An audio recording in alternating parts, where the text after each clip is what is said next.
siapakah Denny JA? Barangkali mungkin nama Denny JA ini sebenarnya kita sudah kenal tapi masih samar-samar ya.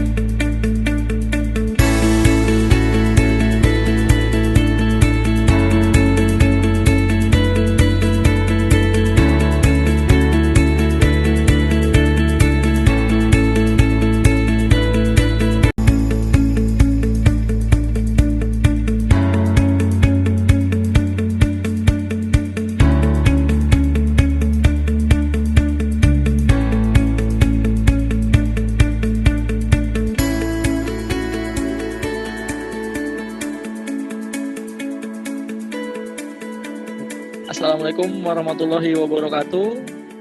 Salam. Waalaikumsalam. Baru sedikit yang hadir sambil berjalan aja kali ya, Pak. Iya. Mohon izin ya. Ya buat teman-teman yang sudah hadir, termasuk teman-teman mahasiswa yang baru sedikit ya.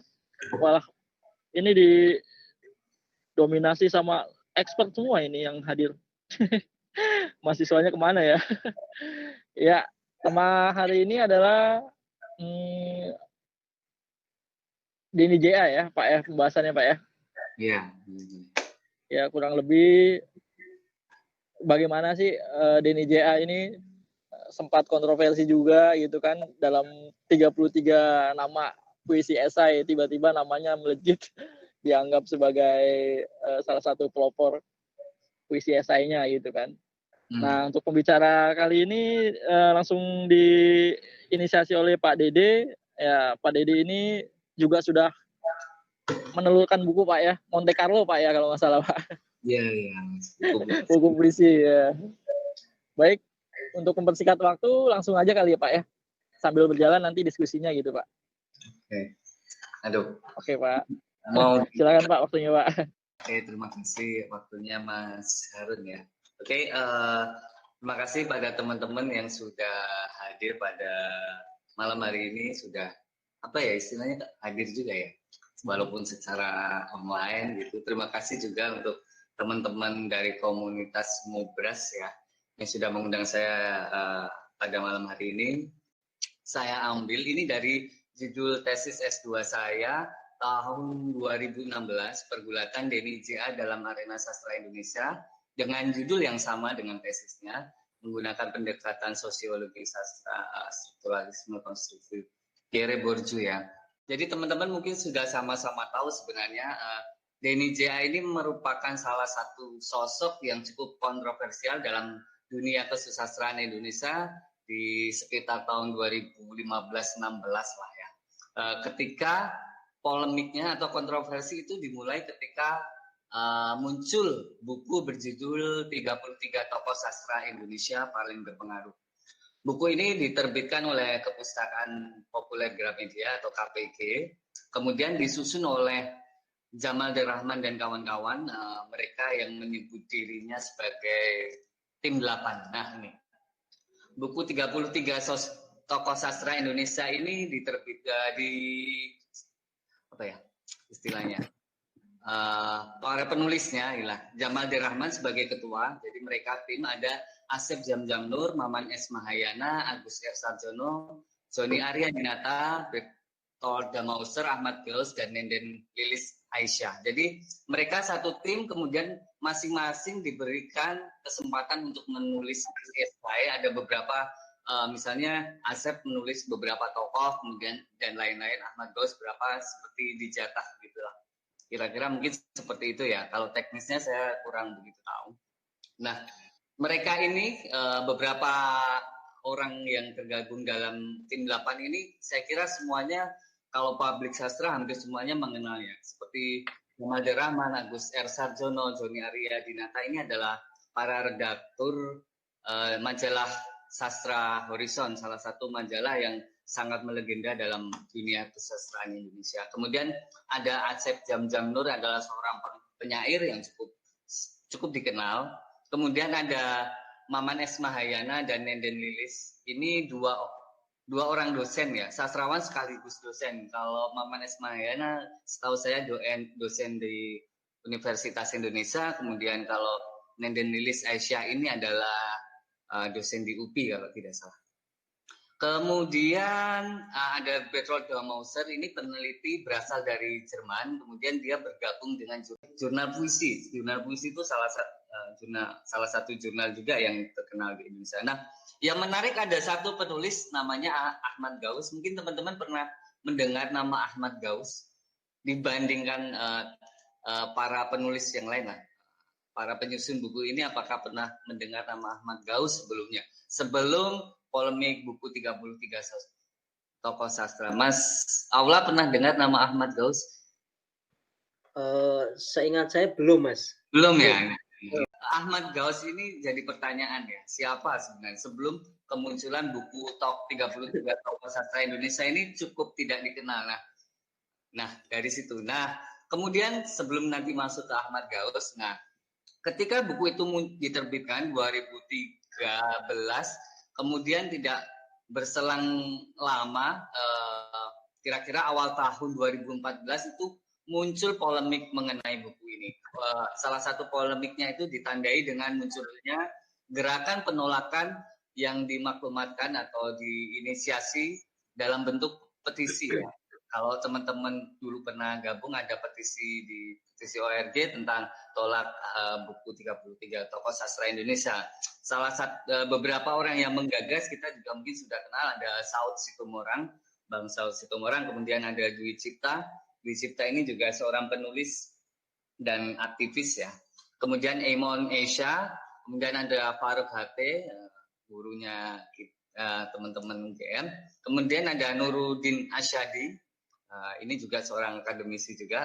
Kemudian ada Wahyu Adiputra Ginting. Nah, mereka ini bertemu untuk membahas buku ini. Kemudian pada akhirnya muncullah petisi penolakan buku 33 tokoh sastra Indonesia paling berpengaruh. Nah, dari ini klaim dari petisi itu, kenapa sih buku itu layak ditolak menurut mereka yang mengajukan petisi ya? Yang pertama, salah satu penyebabnya adalah kemunculan nama Denny J.A. yang sebelumnya belum dikenal dalam arena sastra Indonesia, tetapi tiba-tiba muncul sebagai salah satu tokoh. Nah, ketokohan itu ditulis melalui atau disampaikan melalui esai yang ditulis oleh Ahmad Gauss. Jadi di antara tim 8, Ahmad Gauss termasuk salah satu penulisnya, kemudian dia menulis salah satunya, kalau tidak salah menulis ketokohan Khairil Anwar, ini juga Ahmad Gauss. Nah, Ahmad Gauss ini ternyata yang memasukkan nama Denny J.A. ke dalam buku itu. Walaupun tentu saja sudah melalui pembicaraan lebih lanjut ya. Oke, nah itu dilihat lebih dari 1 juta pengguna internet. Nah, ini bisa dibahas lebih lanjut sebenarnya nanti. Kemudian muncul antologi puisi yang antologi puisi esai yang bermunculan setelah kemunculan buku karya Denny J.A. Nanti ini juga akan saya bahas selanjutnya. Oke, saya lanjut. Nah, Denny J.A. ini sekilas tentang Denny J.A. Yang di sebelah mana yang Denny J.A.? Yang kiri atau kanan? Nah, Denny J.A. atau Denny Januar Ali adalah, atau biasa disapa Denny J.A. ini adalah seorang konsultan politik dan tokoh media sosial ya. Ini profilnya saya ambil dari Wikipedia sebenarnya. Bisa dikatakan profil yang sudah apa ya, kalau istilahnya borju itu. Sebenarnya profil yang kita temukan itu sudah sangat dibuat sedemikian rupa untuk mencitrakan seseorang atau bagaimana sebenarnya. Nah, di sini dia adalah pendiri Lingkaran Survei Indonesia. Sekarang LSI Denny J.A. dia berdiri sendiri. Jadi kita orang lebih mengenal Denny J.A. itu sebagai konsultan politik, sekaligus sebenarnya dia melalui Lingkaran Survei Indonesia Denny J.A. atau melalui lembaga surveinya dia terjun di dunia politik untuk membantu apa ya istilahnya, selain survei juga meningkatkan popularitas sebenarnya dari biasanya calon wakil gubernur atau kepala daerah, termasuk dia juga tim pemenangan Susilo Bambang Yudhoyono kalau tidak salah. Kemudian dari segi pendidikan dia adalah Master Public Administration dari Universitas Pittsburgh, Amerika. Juga dia gelar PhD-nya di Ohio University. Oke, itu sekilas tentang Denny J.A. ya. Kemudian ini kira-kira Denny J.A. itu memulai masuk ke sastra Indonesia itu ketika pertama kali tahun 2012 dia menerbitkan sebuah buku berjudul Atas Nama Cinta, sebuah puisi esai berisi isu-isu diskriminasi dalam untaian kisah cinta yang menggetarkan hati. Kira-kira ini judul bukunya. Buku ini diterbitkan oleh penerbit Rene Books. Penerbit Rene Books ini juga penerbit yang tanda tanya sebenarnya. Dalam artian tanda tanya, dia sebelum buku ini, kalau dari hasil penelitian saya, penelusuran saya, belum pernah menerbitkan buku sastra sebelumnya. Jadi buku-buku penerbitan Rene Books ini lebih buku-buku yang bersifat sosial ya, bidang sosial. Tapi kemudian ketika Denny J.A. menerbitkan buku ini, kenapa Rene Books penerbitnya? Ini juga jadi pertanyaan sebenarnya.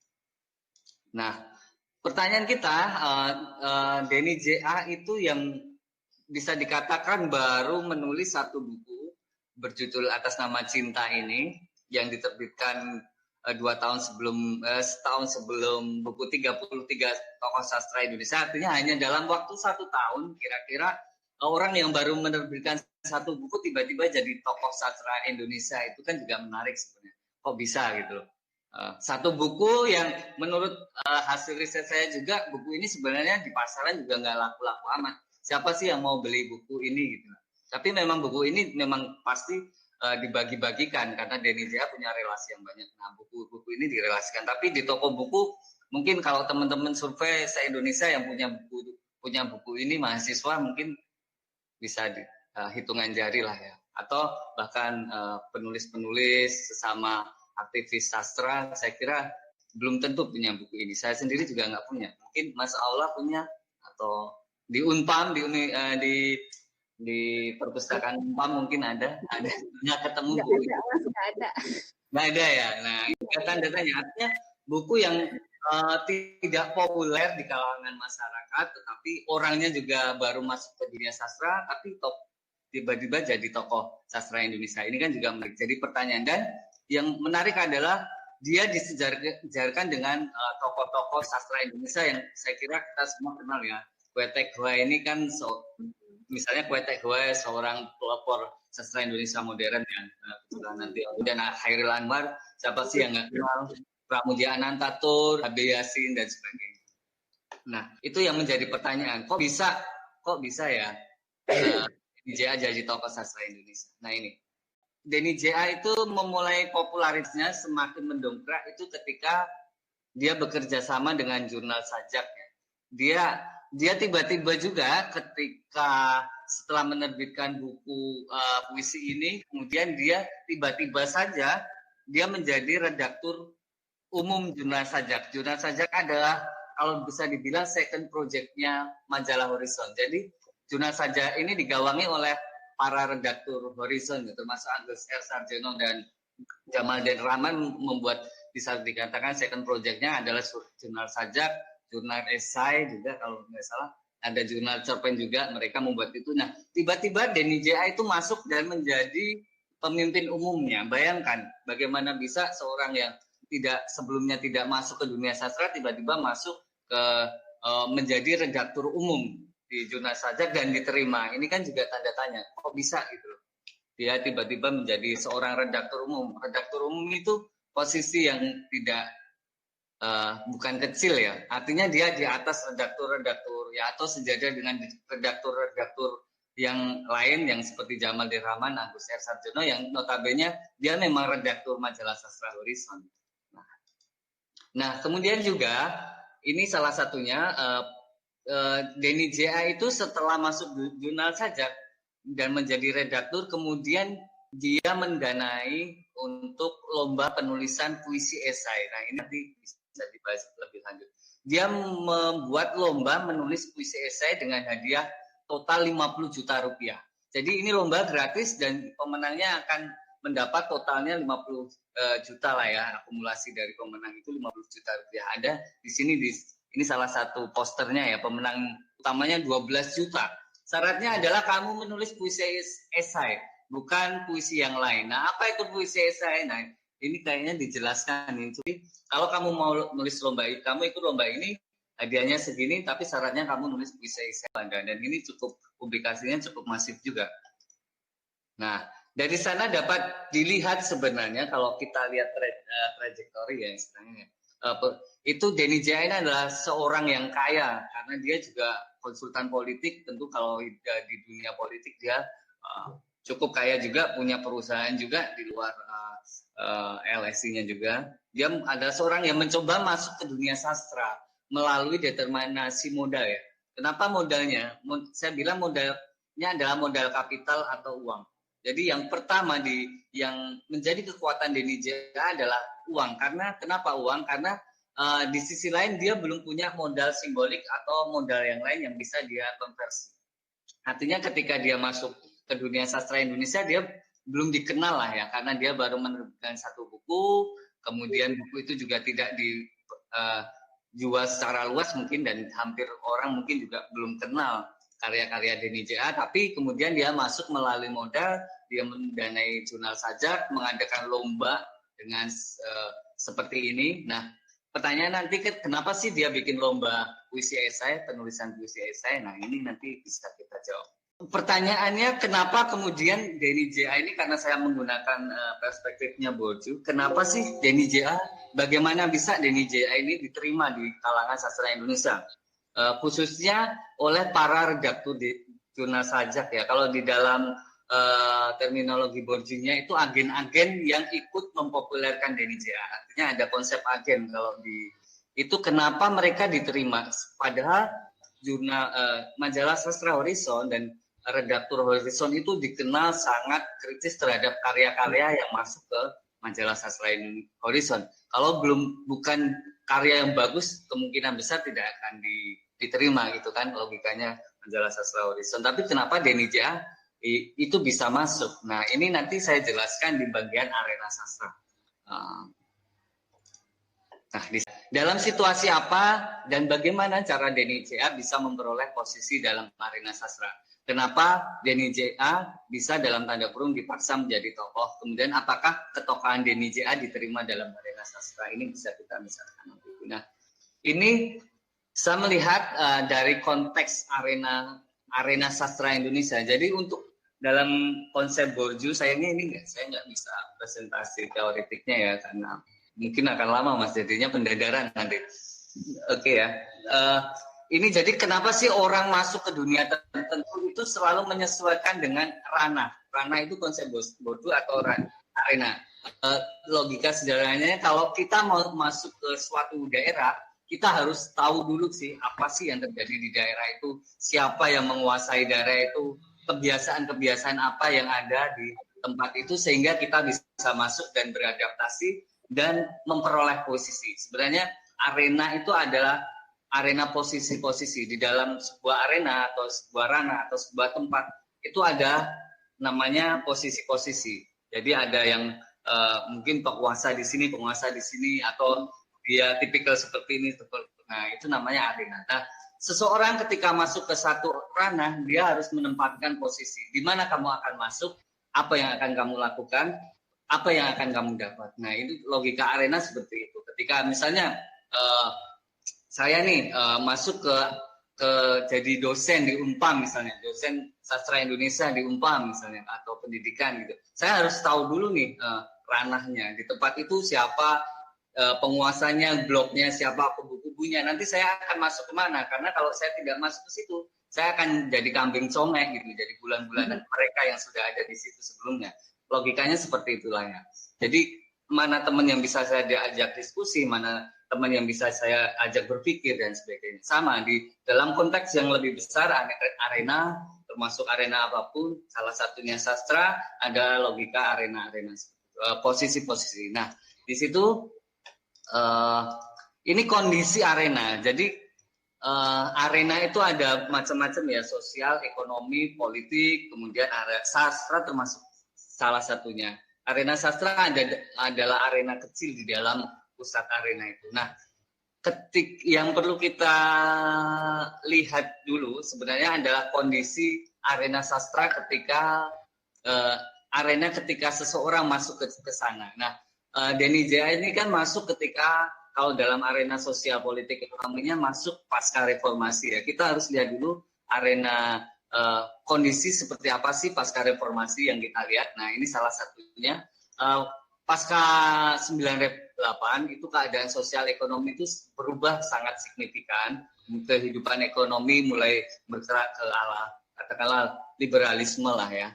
Kemudian munculnya produk-produk dan sebagainya. Kemudian teknologi informasi juga perkembangan sangat signifikan, mulai internet masuk ke Indonesia dan menjadi sangat dominan. Kemudian perkembangannya juga begitu pesat, munculnya website, kemudian media sosial yang ada sekarang itu sangat mengubah peta arena sosial dari sebelum reformasi hingga sesudah reformasi. Itu sangat berbeda sekali. Kemudian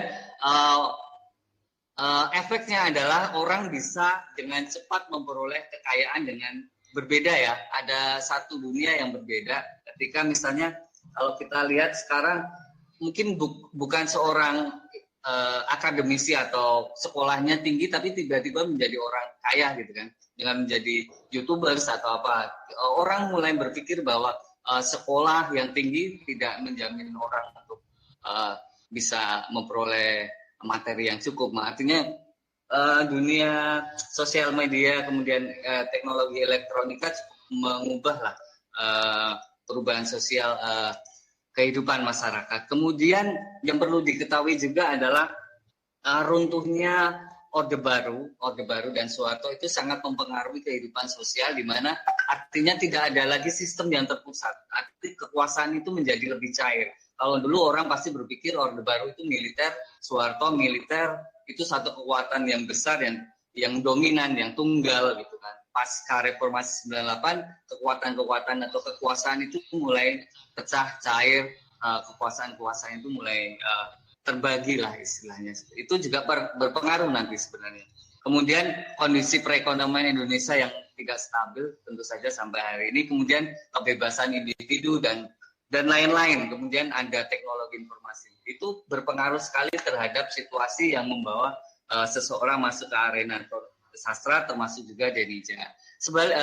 Di sisi lain, arena sastra Indonesia juga mengalami perubahan karena perubahan yang terjadi di arena yang lebih besar, arena sosial politik ekonomi, itu sangat berpengaruh ke dalam arena sastra Indonesia. Salah satunya adalah,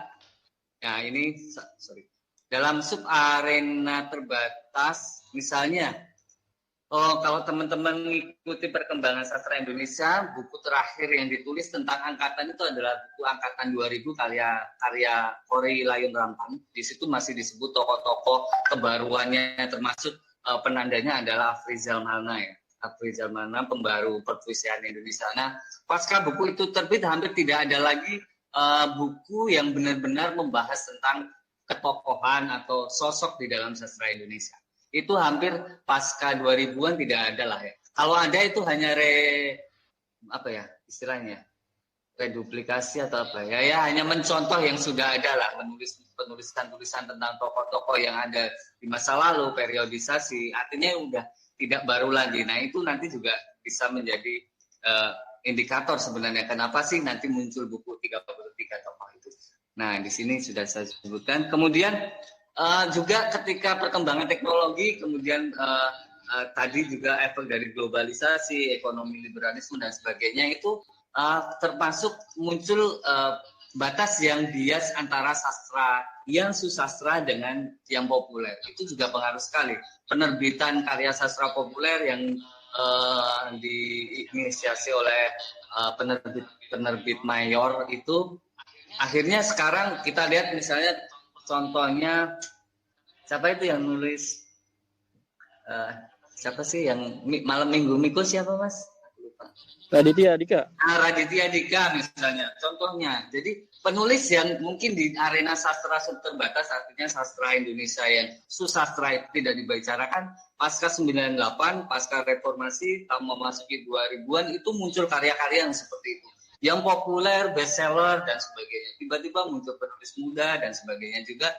Kemudian, walaupun sebenarnya tahun 80-an kan sudah ada Mirawi, dan sebagainya. Tapi, waktu itu masih dianggap sebagai batasnya jelas sekali antara yang sastra dan susastra, dan biasa lah, apa ya istilahnya, sastra yang sastra dan bukan sastra itu kan ketara sekali, yang populer dan sastra itu. Tapi memasuki tahun 2000-an ini menjadi bias, mana yang sastra, mana yang enggak misalnya. Itu karena kenapa? Karena tidak ada lagi sosok atau lembaga yang memiliki legitimasi besar untuk menentukan siap ini sastra atau bukan. Kalau mungkin tahun-tahun sebelum itu banyak kritikus besar yang punya pengaruh. Kalau tahun 80-an, 70-an kita punya namanya H.B. Yasin ya. Sejak tahun 1940 bahkan H.B. Yasin sejak zaman Hairil Anwar. Ada sosok yang sangat figur yang berpengaruh menentukan mana ini sastra dan tidak sastra. Termasuk juga majalah Sastra Horizon misalnya. Tapi begitu lambat laun Horizon juga mulai kehilangan legitimasi itu ya. Dia lebih tidak orang mulai enggak ya Horizon ya biasa aja sih, dimuat di Horizon mungkin udah biasa.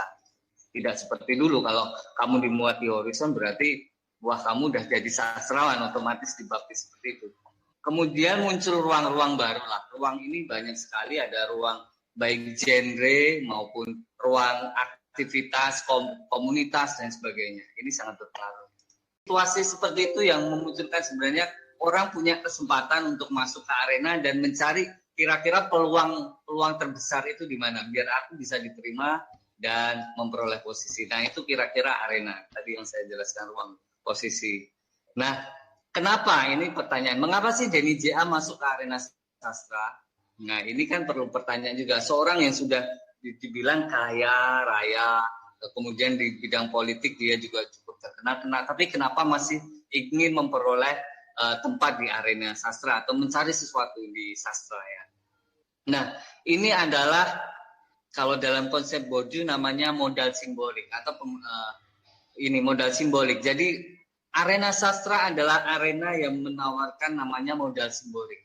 Modal simbolik atau simbolik kapital seperti harga diri, martabat, atensi, dikenang sebagai penulis abadi, keabadian lah. Kalau teman-teman lihat orang yang menulis akan abadi kayak Pramudia, ini ditawarkan oleh sastra. Itu bisa kita lihat dalam sejarah kehidupan manusia.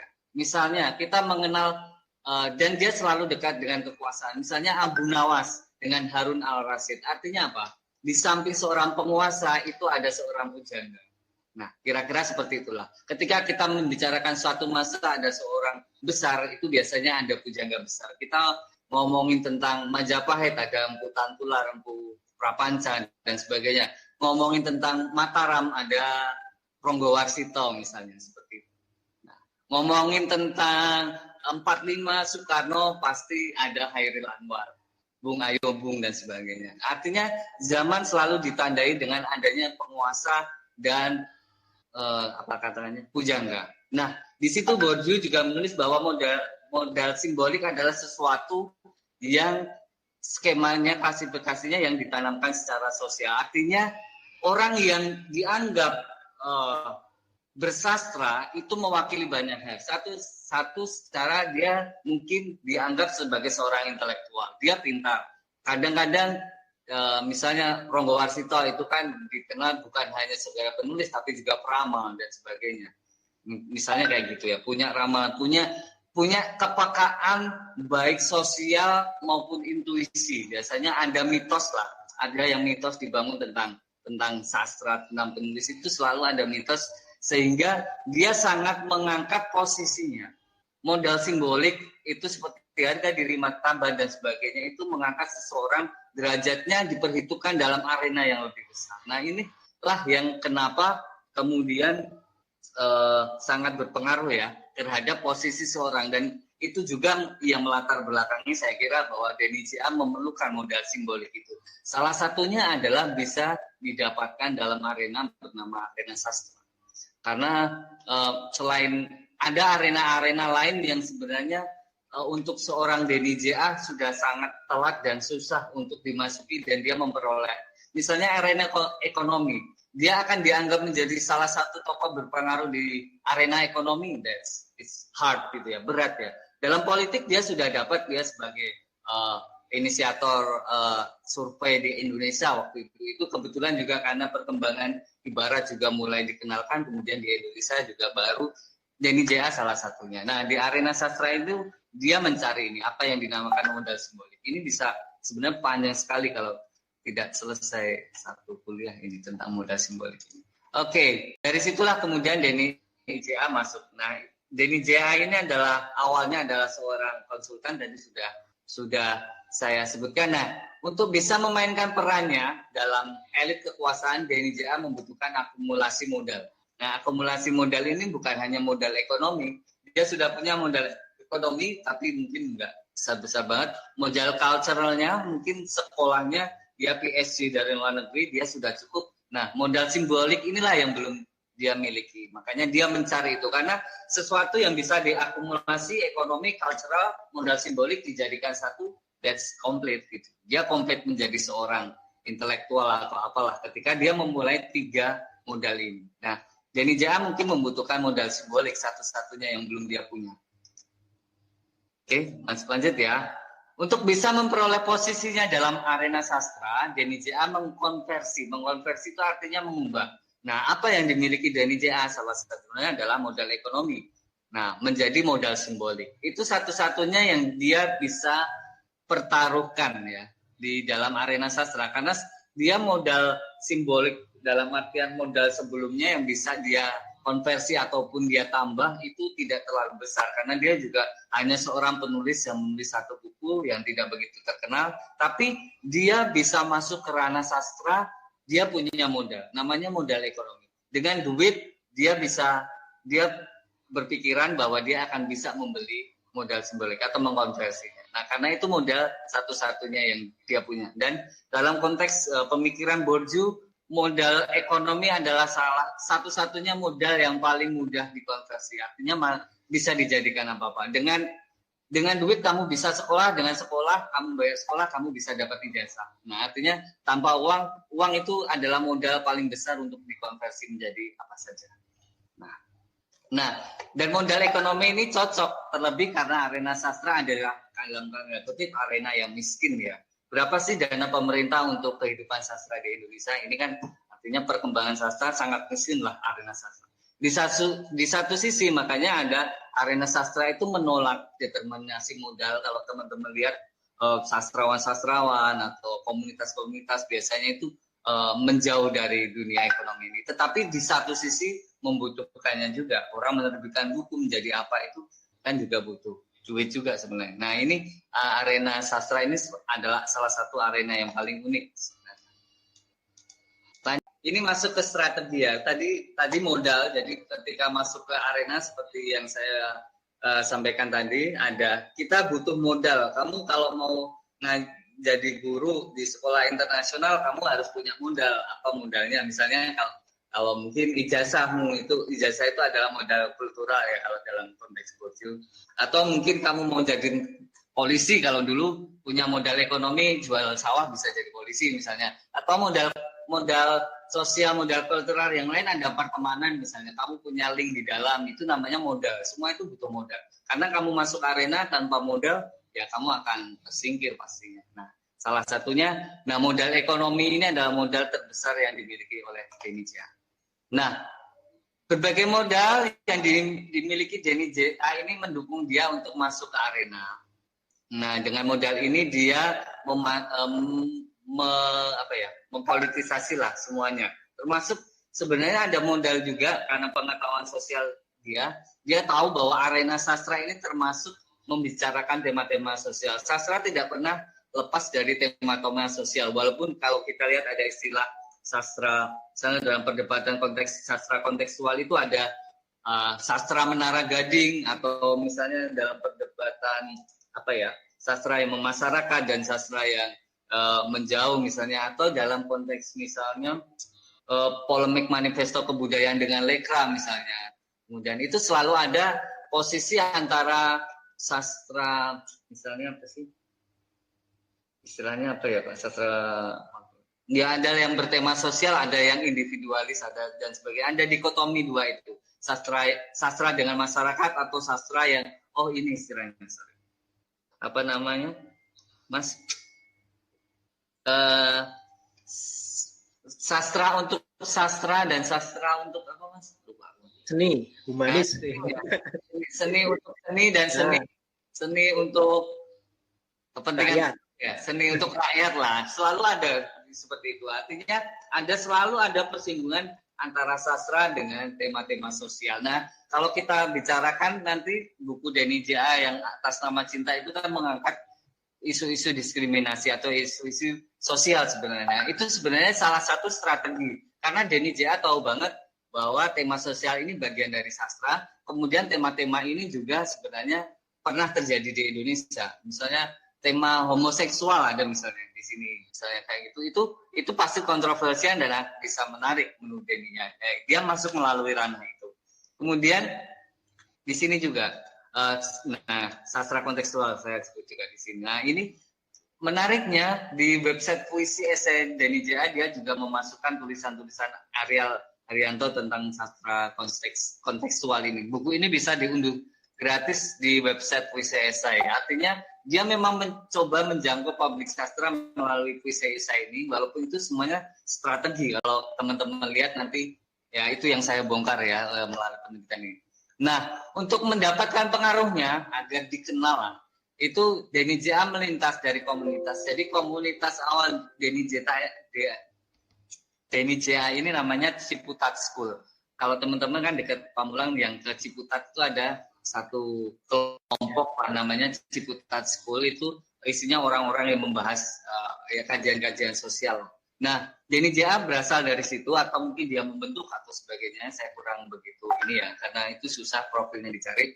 Nah, dari Ciputat School dia masuk ke ranah sastra pertama melalui setelah penerbitan buku tadi Atas Nama Cinta, dia masuk ke namanya Jurnal Sajak yang saya jelaskan tadi adalah second projectnya Jurnal Horizon. Kemudian melaluinya dia membutuhkan ruang di situ. Nah, salah satunya adalah dia ingin masuk ke situ agar puisi esai yang dia bawa itu bisa dipopulerkan melalui Jurnal Sajak yang notabene salah satu jurnal yang cukup dikenal juga. Nah, bagaimana di situ ada nego dealnya bahwa Denny J.A. masuk ke Jurnal Sajak termasuk mendanai penerbitan Jurnal Sajak. Artinya ada mutualisme lah di situ. Denny J.A. ngasih duit, tapi kamu mau nggak jadi mendukung gerakan puisi esai. Kemudian dari situ setelah dia berhasil diterima Jurnal Sajak dan dia menjadi redaktur utama, dia memasukkan namanya Ahmad Gaus yang saya singgung di awal tadi. Ahmad Gaus masuk ke Jurnal Sajak. Ahmad Gaus ini bagian dari Ciputat School ya.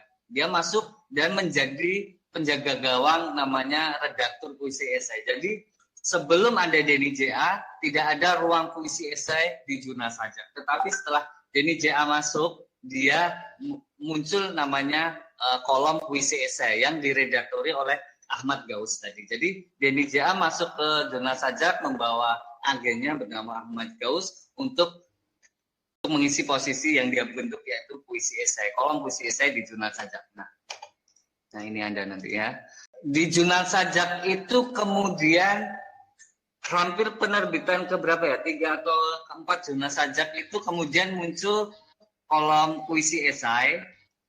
Jadi orang diminta untuk mengisi seperti teman-teman ngirim ke media, tapi ada kolom menulis kalau biasanya cerpen, puisi, gitu kan. Nah ini ada kolom puisi esai khusus. Jadi puisi esai itu beda dengan puisi. Kamu nulis puisi esai apa itu puisi esai, di situ jelaskan. Kamu nulis dengan puisi bentuknya lare, berisi tema sosial, dikasih footnote, harus ada footnote-nya ya. Jadi puisi pakai footnote kayak bikin makalah, artikel atau apa. Nah, seperti itulah. Kemudian dari situlah kemudian dilakukan lomba penulisan puisi esai yang melalui Jurnal Sajak tadi. Jadi seperti itu. Jadi orang menulis puisi esai, kemudian lombanya, kemudian websitenya puisi esai, semuanya dimasukkan ke situ keterangannya tentang lomba 50 juta itu. Nah setelah lomba selesai dibukukan dimuat di Jurnal Sajak maksudnya. Dimuat di Jurnal Sajak, puisi yang sudah menang dimasuk di situ walaupun sudah ada kolom puisi esai. Kemudian ada buku ini, kalau teman-teman lihat ini buku puisi esai kemungkinan baru. Nah ini salah satu buku juga yang membahas. Isinya adalah puisi-puisi esai yang ditulis oleh para pemenang. Oh ini kontroversinya ya. Endorsement yang didapat oleh Denny J.A. ini nanti. Sampai di situ kelihatan nggak strateginya? Jadi bagaimana dia mengkonversi modal, kemudian dia memainkan itu untuk mengangkat popularitasnya. Nah ini yang menarik seperti contoh ada dua. Bagaimana Denny J.A. itu hebatnya untuk memanipulasi sesuatu. Yang pertama, kalau teman-teman flashback tadi di slide saya pertama itu ada dua ini saya buka baliklah. Ada dua klaim yang ditulis oleh Ahmad Gaus mengenai kepopuleran kenapa Denny J.A. jadi tokoh sastra. Satu, website puisi esai telah mencapai hit lebih dari 1 juta pengguna internet. Artinya website itu sudah dibuka. Artinya mungkin di benak kita, wah website ini dikunjungi banyak orang ya. Berarti banyak orang dong baca tulisan puisi esainya Denny J.A. Tapi apakah begitu? Tidak. Di website puisi esai itu semua pengumuman tentang lomba ataupun informasi sastra dimasukkan ke situ. Artinya sebenarnya dia tidak bisa menjadi klaim bahwa karya Denny J.A. dibaca oleh ribuan orang. Tapi orang masuk website, logikanya seperti YouTube ya. Ya YouTube itu kalau YouTube satu konten ditonton 1.000 orang, that's satu konten ya. Tapi kalau website kan isinya banyak konten. Nah salah satu konten yang sangat berpengaruh itu kan konsep website puisi esai, website pengumuman lomba. Orang waktu itu berpikir tidak akan dijadikan sebagai legitimasi. Aku nulis nyari duit aja gitu kan. Tapi ternyata di balik itu ada satu strategi di mana Denny J.A. menggunakan itu sebagai klaim bahwa orang-orang menulis puisi esai. Klaim kedua adalah terbit antologi puisi esai. Nah pertanyaan kan ini antologinya yang buat Denny J.A. dan jurnal saja gitu. Artinya itu hanya ikut lomba kemudian dibukukan seperti itu kan. Nah itu kemudian jadi klaim bahwa ini orang sudah menulis puisi esai ngikutin gua nih gitu. Padahal memang ya kamu disuruh nulis puisi esai ketentuannya kayak gitu, kalau kamu nulis lomba ya ikut aja. Tapi ternyata itu dijadikan klaim bahwa orang-orang nih semuanya sekarang ngikutin saya nulis puisi esai. Itu dua strategi dan itu tidak bisa dibantah karena kan kenyataannya seperti itu. Itu kehebatan Denny J.A. sebenarnya. Nah, ya terakhir sih ini mungkin nanti kita bisa diskusi lagi. Ini panjang sebenarnya karena nggak mungkin saya tulis semua ya, mohon maaf. Nah, mungkin sampai ke kesimpulannya, meskipun Denny J.A. ini sudah mendapatkan posisi dalam arena sastra, katakanlah sudah masuk dan diterima lah ya. Ternyata puisi esai belum serta-merta mempengaruhi arena sastra Indonesia secara luas. Kalaupun dia masuk mencari posisi, menempati posisi, tapi dia tidak menyebar luas. Kenapa? Karena pengakuan terhadap Denny J.A. hanya terjadi di komunitasnya sendiri. Misalnya ruang-ruang posisi yang lain misalnya. Sebelum itu misalnya puisi esai hanya berlaku atau diterima di kalangan jurnal saja atau pengikut serta lomba puisi esai. Artinya belum pernah ada sejarah penulisan puisi esai di majalah koran-koran sastra lah, majalah-majalah sastra atau koran-koran yang meliput. Belum pernah ada orang yang menulis itu di luar lomba puisi esai Denny J.A. Artinya dia belum keluar dari ranah posisi dia sendiri. Kemudian komunitas-komunitas yang lain yang ada di Indonesia, katakanlah Salihara, kemudian Bumi Putra, ini kan dua komunitas yang dari dulu bertarung ya, Salihara, Bumi Putra ya, Saud lagi sih, urusannya sama Saud. Semua orang GMG itu juga tidak mengakui kebaruan puisi Denny J.A. ini. Kemudian puisi esai juga tidak pernah keluar dari sesuatu yang baru, selain di ruang lingkup jurnal saja dan lomba-lomba yang diadakan oleh jurnal saja.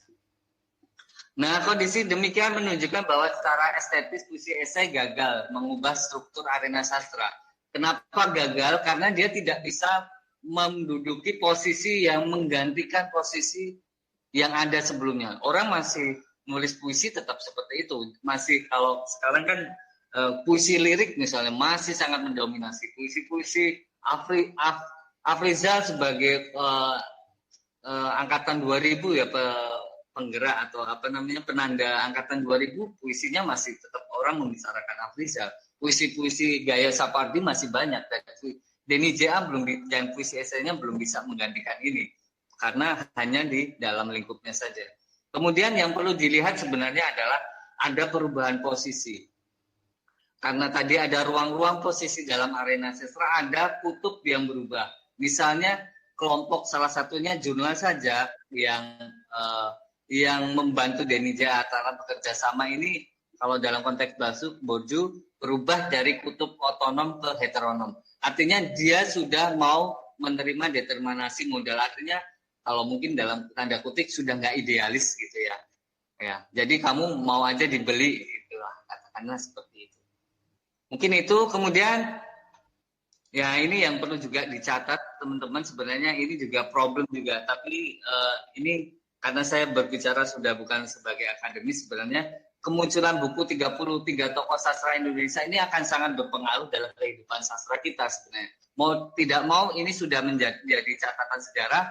Buku ini juga diterbitkan oleh Perpustakaan Populer Gramedia, buku penerbit yang besar. Artinya kita tidak tahu apa yang terjadi dengan 15 tahun lagi dengan pembicaraan mengenai sastra Indonesia.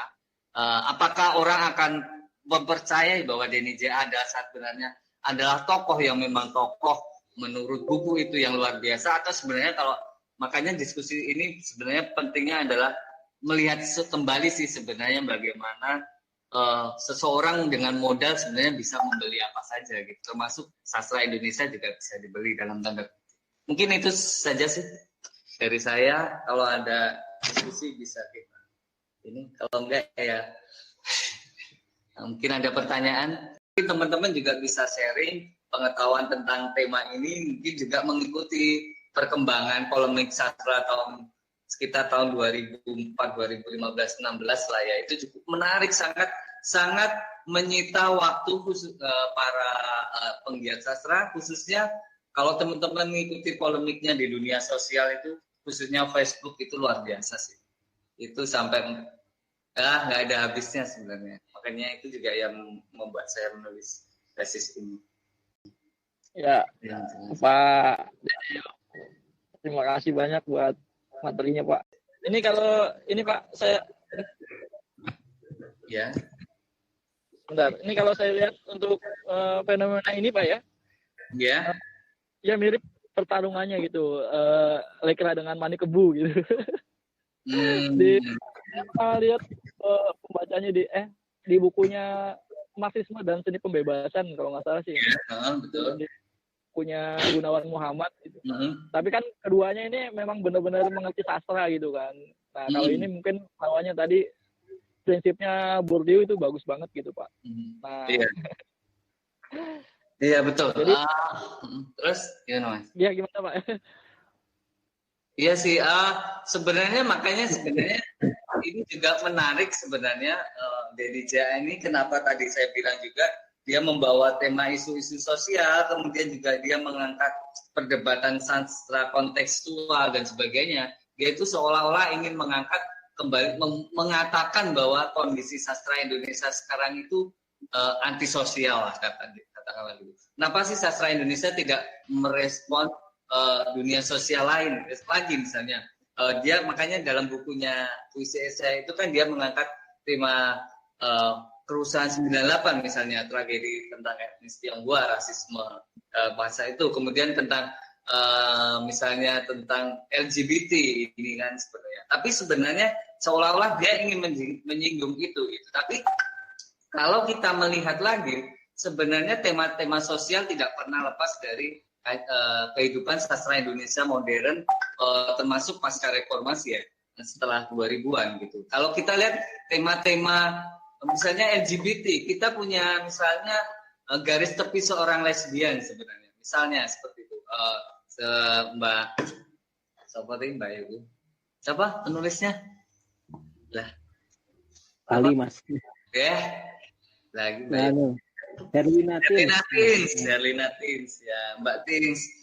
Dia artinya tema-tema seperti itu sudah ditulis sebenarnya, atau misalnya tema-tema lain sosial lain. Nah, diskriminasi saya kira banyak lah tema-tema tentang Tionghoa gitu ya. Remi Silado misalnya menulis tentang Putri Cina dan sebagainya itu kan. kalau nggak salah ya. Banyak sebenarnya tema-tema sosial yang kita bahas masuk soal-soal itu. Tapi klaim itu juga sebenarnya seolah-olah sastra Indonesia kekinian tidak membahas tentang itu. Dia mencoba mengangkat lagi perdebatan di masa lalu, mulai dari Lekra, Manikebo, kemudian sastra kontekstual dan sebagainya. Dia ingin mengangkat lagi di era sekarang. Kenapa? Karena itu dagangan paling laku, Mas. Dagangan paling laku untuk sastra. Sastra sosial, antisosial itu dagangan paling laku. Dan itu misalnya polemik Remi Silado itu yang puisi beling gitu. Artinya setiap zaman perdebatan seperti ini selalu dibicarakan. Dan Denny J.A. mengambil peluang itu gitu, untuk mengangkat lagi perdebatan tentang sastra dan sosial itu, termasuk melalui puisi esai. Seperti itu, Mas. Kalau dari bentuk ini sebenarnya saya nggak masuk ke situ ya, tapi perdebatan ini juga apakah puisi esai itu sesuatu yang original baru dalam sastra Indonesia, itu juga sebenarnya puisi esai yang seperti apa? Apa sih puisi esai Denny J.A. gitu kan? Sebenarnya itu juga perdebatan panjang. Apakah puisi sebenarnya Denny J.A. ini kan nggak nulis puisi ya? Dia itu bentuknya kayak cerpen ya. Kalau teman-teman baca puisinya Denny J.A. yang diklaim sebagai puisi ini, bentuknya seperti narasi cerita, tapi dibuat larik-larik seolah puisi, artinya berlarik-larik gitu ya, berbait-bait ya, kalau bahasa sekolahnya berbait-bait. Kemudian ada catatan kaki di situ. Catatan kaki misalnya spidol gitu. Footnote-nya spidol adalah alat tulis yang bla bla bla.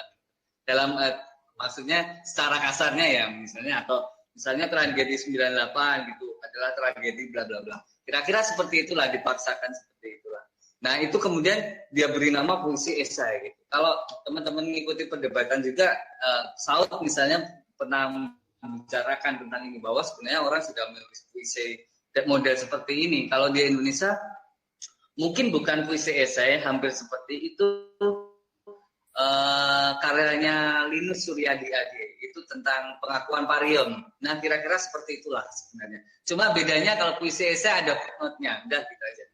Ya, cerita bentuk narasi seperti cerpen, tapi bentuknya lirik-lirik, ada footnote-nya. Itu aja sih. Kalau puisi esai Denny J.A. itu. Wah, menarik sekali. Ini teman-teman mungkin ada yang mau menambah atau mau bertanya dari rekan-rekan expert juga boleh, Pak.